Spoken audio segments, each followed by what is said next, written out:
बिस्मिल्लाहिर्रहमानिर्रहीम। अस्सलाम वालेकुम। हमारा आज का टॉपिक जो कि इंतहाई अहमियत का हामिल है, जो लोग रेगुलर प्रैक्टिस करते हैं उसके हवाले से इस टॉपिक को लेकर रोज़मर्रा ज़िंदगी में उनका इस्तेमाल होता है।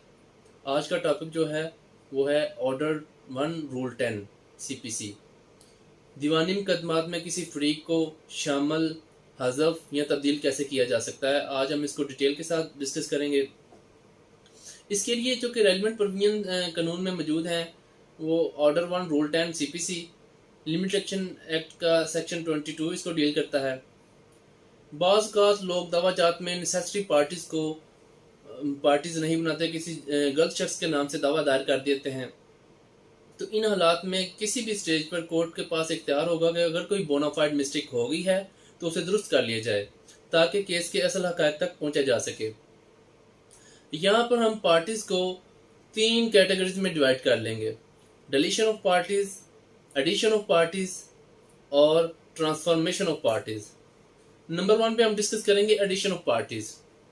एडिशन ऑफ पार्टीज मींस यहाँ पर प्लेंट में और रिटन स्टेटमेंट में अगर प्लेंटिफ या डिफेंडेंट को पहले से ऐड करना याद नहीं रहा तो हम एप्लीकेशन दे के उसको ऐड कर सकते हैं। डिलीशन ऑफ पार्टीज जैसा कि नाम से ही पता चल जाता है कि ऐसा शख्स जिसको दावे का फरीक बना दिया गया है, जिसका के केस के साथ किसी किस्म का कोई लेना देना नहीं है, वो इस केस में एप्लीकेशन दे सकता है। और transformation of parties. Transformation of parties means जिस शख्स को हमने डिफेंडेंट बनाना था उसे प्लेंटिफ बना दिया है, जिसको हमने प्लेंटिफ बनाना था उसे डिफेंडेंट बना दिया है, वो शख्स भी इसमें एप्लीकेशन दे सकता है। ये तमाम तर कार्रवाई जो है वो कोर्ट के हुक्म के मुताबिक होगी। इसमें कौन लोग एप्लीकेशन दे सकते हैं?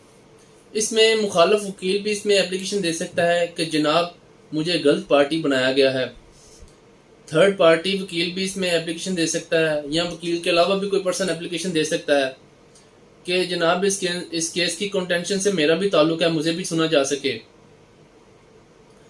हमारे यहाँ जो कि ट्रेंड बन चुका है कि लोगों को हरासा और परेशान करने के लिए या केस को लिंगर ऑन करने के लिए मुख्तलिफ किस्म के मुकदमात दायर किए जाते हैं, जिसमें गलत पार्टीज को ऐड कर दिया जाता है जिनका केस के साथ कोई किस्म का लेना देना नहीं होता। इन हालात में कोर्ट को चाहिए कि केस की पार्टीज को स्क्रूटनाइज कर लिया जाए, आया कि ये देख लिया जाए कि आया ये शख्स केस की पार्टीज में फरीक बन सकता है या नहीं बन सकता, जिसका मकसद यही है कि वेस्टेज ऑफ टाइम से बचा जा सके और साइलिन को स्पीडी रेमेडी अवेलेबल हो।